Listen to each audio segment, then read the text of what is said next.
I'm not going to lie. It's pretty hard for me to talk about the Barcelona game against Real Madrid when you know that there were many calls going against you. Barcelona did lose against Real Madrid 3-2 at the Santiago Bernabeu, and we had two goal scorers. It was Christensen with a header, a very similar goal to the goal that he scored against PSG, and then we had again Fermin Lopez scoring the second goal. On the other hand, with Real Madrid, we have Vinicius who scored a penalty that should have never been a penalty in the first place. Vasquez also scored on the 73rd minute, and then on the last few minutes of the game, Bellingham sealed the deal in this Clásico and made it 3-2. And I'm not going to lie, I'm a little annoyed, I'm a little confused. I don't know why we continue to play in a league that clearly likes to favorite one team, and that is Real Madrid. And I know exactly what type of comments I'm going to be getting once I do post this video. I know that many Madrid fans, many anti-Barcelona fans, fake Barcelona fans are going to be commenting, right? They're going to be saying, Kevin, you have no, like whatever you say, Xavi out, Xavi out, Xavi out. I get it, bro. Like I understand the type of environment that I'm playing in, and if you guys want to express yourselves in that manner, and you guys don't want to listen to anything that I do have to say, go ahead. It's fine. So, like I've said, Barcelona lost to Real Madrid 3-2. I don't think that this should have never been the scoreline. I think that Barcelona did have the game in their favor, but Madrid get what they get. You send a few payments through Venmo, through PayPal, through whatever, wire transfer, and if you send that to La Liga, the refs, Javier Tebas, you get all these favoritisms, right? You get these calls that go for you, and Madrid benefited a lot in this game. Now, before I even talk about exactly, what went on in this match, because there's going to be a lot of like, okay, this should have never happened and this should have happened, right? A lot of like, I'm going to be calling out a lot of supposedly fouls. I want to just speak about the sporting game first, because I don't think that there was a lot to talk about in terms of like actual football. There was more politics and just stupid conversations going on throughout the game that should have never happened, because this is a Clásico for a reason, right? It's because you want to watch beautiful football, but it's not really about beautiful football anymore. It's about why did he get this call? Why did this player get fouled? Why did this player not get a red card? Why did this player not get a yellow card, right? It's more about that than instead of saying, okay, how did Barcelona play? How did Real Madrid play? Who play a better defensive game? What type of football did Madrid play? What type of football did Barcelona play? We don't talk about that no more. We talk about these other things that I will be talking about later in this video. But first of all, I want to say one thing first, and Madrid had the majority of the possession in the first 15 to 20 minutes. It was reported that Barcelona had like 41% of the possession, and I'm like,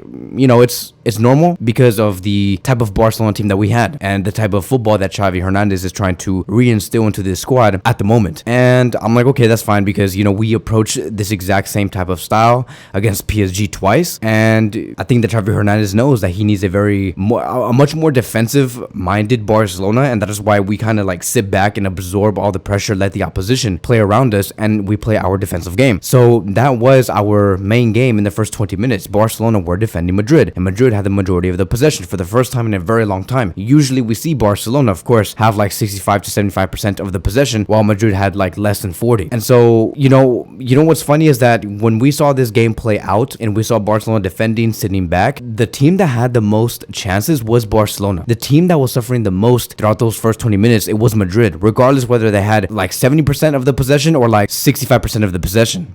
Madrid were suffering, and the reason why Madrid were suffering, it was because like they were like, oh my god, we have the majority of the possession. What do we do with this ball? How do we play around Barcelona? How can we play our football? You know why they suffer so much is because they don't have football, because that's not their game. For them to have the majority of the possession and to play around and play, like that 1-2 here and there, maybe make a couple of plays on the right, to the left, a switch play, pass the ball over the other side of the field, like that's not their game. They don't do that. What Madrid do is they defend, right? They try to attract all the plays that's going around them. They try to just defend, and then after that, go on the counter and send a long ball to Vinicius. That is their game. In the first 20 minutes, Madrid were not doing that whatsoever. Even Ancelotti was like, yeah, this game feels a little abnormal. It feels weird. It feels really weird, and he was frustrated because it's like Madrid and Barcelona switch roles. And then after we passed the 25-minute mark, and then we were going to like the 30th minute, Barcelona were slowly getting the possession back, and we started to see that Barcelona were outplaying Real Madrid, and Madrid were more than happy to sit back and go on the counter, right? And that was supposed to be the game from the beginning. And Madrid looked much more happier sitting back, defending against FC Barcelona, and sending those long balls to Vinicius. This goes to show, right, why I continue to say Madrid don't have football. They're much happier just defending and then going on to the counter. And if a player wants to like supposedly foul that player of Madrid, they just ask for the foul, and that's it. And that's their game. That's all foul it is. And so it took a while for this game to like actually come out alive. I don't know if you guys have noticed through this match, but like in the first like I would say 40 minutes, it was dead. It was just all about controversy and all these fouls, and it took us until like the 60th minute for us to actually see some real football. It gets good after the 60th minute. You want to know why? It's because Barcelona started having the ball. They started having the ball, and that is why the Clásico started to come out alive. If Madrid have the ball, you don't have a Clásico. You don't have any of that. And so like in the second half, the game that Madrid were displaying was, okay, the goalkeeper has the ball, he makes a long ball to either Vinicius or Diaz. That was the game plan. That is how Barcelona were suffering on their end. And so that was basically the football between Barcelona and Real Madrid. And I honestly, I don't even want to talk about it, to be honest, because it's annoying, because the 3-2 scoreline is a scoreline where it's like, okay, Madrid are going to come out with this 3-2 scoreline, this win, and say, we played amazing. We played the most amazing football in the world. The Madrid fans are going to come out like that. They're going to be like, oh my God, Madrid, what a way for them to outplay Barcelona, and the way that we won 3-2. Even after everything that we have witnessed, and given the context,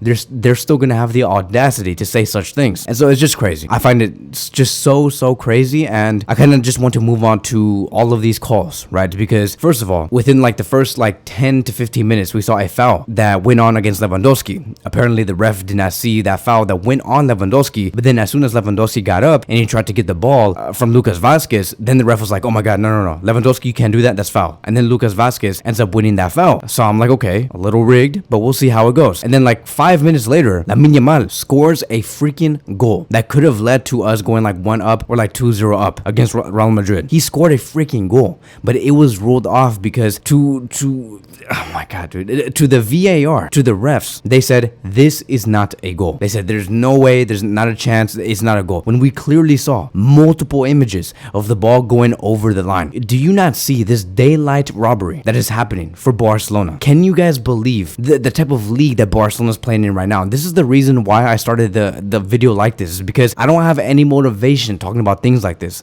I hate talking about like how this should have been converted into a goal, because it should have been converted into a goal. It's football, right? We have seen football for the past 20 years. We know how the game works. We know that if the ball goes over the line, it should be counted as a goal. But apparently every time Madrid and Barcelona do play, a lot of the things do go against Barcelona, like this call here. I don't understand that. And I hate talking about these things because the majority of the people that watch these videos, or like on the media, they like to say, oh, it's just a Barcelona fan complaining. It's not complaining, dude. It's really not. Like, I don't even know how to like get this through you guys' head. Like, if the ball goes over the line, it's a goal, and that's it. But it was ruled off, and so I'm like, okay, fine. They stole a goal from us. How clever! What a way for Florentino Perez to make Real Madrid continue to thrive against Barcelona using his payments, his money, sending all.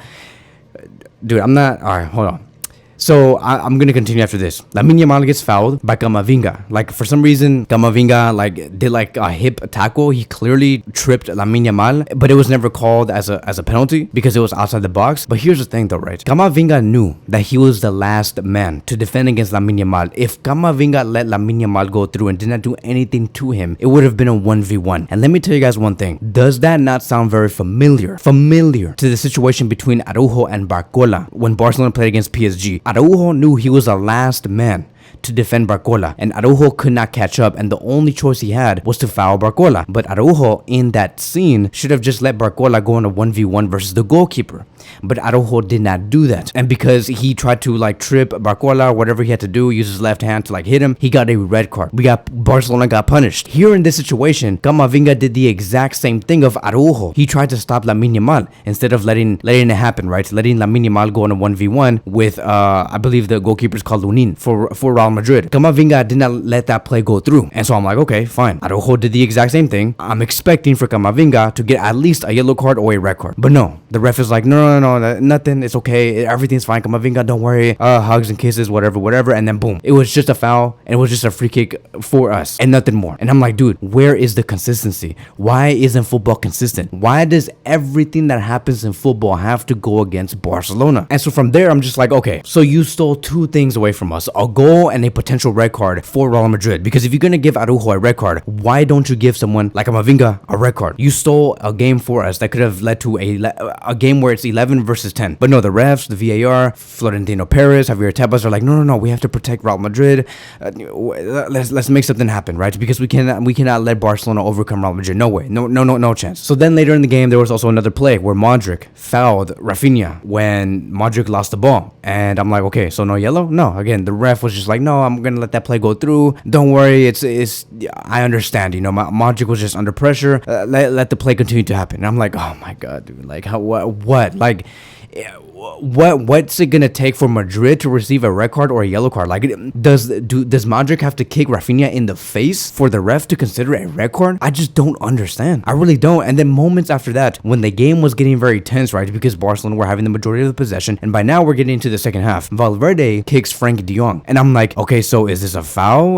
What's going on? Because Valverde literally kicked Frankie de Jong, and Frankie de Jong ended up getting extremely injured. He got an ankle injury, and he started crying because he knew that it was over for him. And I'm like, ref, how much more evidence do you need? What the hell is wrong with you? Clearly Madrid is trying to like destroy us physically, and you don't want to punish any of these players? I just find this crazy, dude. And it's been reported, according to 21 Marty, that Frankie de Jong's injury is not looking good, and that most likely he's just going to be out for the rest of the season. It's the exact same injury that Frankie did encounter 2 months ago. He just came back after playing like 4 matches, I believe. Now Frankie de Jong is re-injured again because of Valverde. And so it's just, I don't know, dude. It's so insane. This is why these Madrid fans, they sicken me. When I see these Madrid fans out there in the stadium supporting Madrid, I'm like, how can you like this football? How can you support this? How do you see them performing like this and then say, we played a beautiful game? How?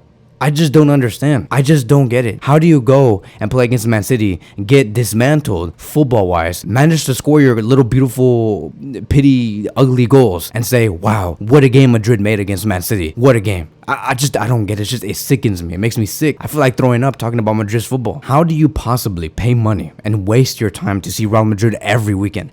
I just don't get it. By the way, if you guys are wondering why my voice is a little weird or a little low and it's kind of like sounding a little rough, is because I was like screaming yesterday because I was watching this other game. But yeah, I'm like, okay, so all of these calls, what possibly more could happen? And then on the 50th minute, Javier Tebas, who is the president of La Liga, and this is going to show everybody here the reason why I'm not crazy, because I know that you guys are assuming that, oh my god, Kevin is just, he's always trying to complain, he's always thinking about like these fake stories and how Madrid is supposedly paying La Liga and how La Liga is favoring Real Madrid to win La Liga. Dude, in the middle of the game, on the 50th minute, Javier Tebas went on Twitter and defended the fact that we should not have goal line technology in La Liga. He was trying to defend, right, the play that happened with Lamine Yamal, right, his goal being canceled, because remember how I did say the ball went over the line? Javier Tebas, right, went into Twitter and he said, this is the reason we should not have goal line technology, because you people think that was a goal and it was not. And I'm like, oh my god. So instead of improving La Liga for us to have more clarity on what's a goal and what's not, you want to defend Real Madrid in the middle of the game. Like, guys, just wake up. Wake the freak up. Do you guys not see what's going on here? Javier Tebas had the time and the energy to go through multiple articles and post these articles on Twitter to say this is the reason why we should not have goal line technology, and then say no comment. He's literally saying, I don't want to improve La Liga because I wanted to defend Real Madrid, and I don't believe that Lamine Yamal's goal was a goal, that ball never went over the line, when clearly we saw multiple pictures of that ball going over the line. And so to the people of Barcelona, the people who support Barcelona, right, how do you go out there and still say Xavi out? Clearly Barcelona have to go up against not just Real Madrid, not just against the ultimate Cádiz, not just Atletico Madrid, but they have to go up against the president of La Liga. They have to go up against the VAR, the refs, everybody. It's literally us against the world. And so, you know, like, I really wish I could talk about football, but this game does not allow me. I would say maybe the only game that Barcelona had in the last 25 minutes was Lamine Yamal versus Camavinga. We sent multiple balls through Lamine Yamal. Yamal was torturing Camavinga. Yamal could not beat Camavinga in speed, and we found our chances through that. I also want to congratulate Fermín López for coming in and scoring a goal for us. He's one hell of a player. The reason why we were able to find those goals in the second half was because of the switch on that we had with Felix and Ferran coming in for Lewandowski Gavi and Rafinha. We needed players that were much better in 1-2s, and we played much faster with that. But again, like I can't even talk about football because now I'm just thinking about, like for example, on the 85th minute, Rudiger pushes Lamine Yamal in front of the ref, no punishment. The ref is like, no, guys, relax, it's okay, don't worry, let's continue to play. Even though Rudiger, who has like mental problems, wants to push Lamine Yamal to the ground with his bare hands. It's insane, dude. I don't even know what to say. I find it crazy again that many people of Barcelona, the Barcelona fans, are still going to say Barcelona's finished, Barcelona's done, Xavi out. Like, how can you say that when you know that things like this are going on in our games right now? But I'm prepared for it, bro. Like, I'm ready for all these tensions and all this fire that's gonna go up against Barcelona, maybe this YouTube channel. I'm ready for all these comments that's gonna say Xavi out, whatever. Like, I don't know, dude. I'm gonna end it here. Thank you guys so much for watching, and I will see you guys in the next one.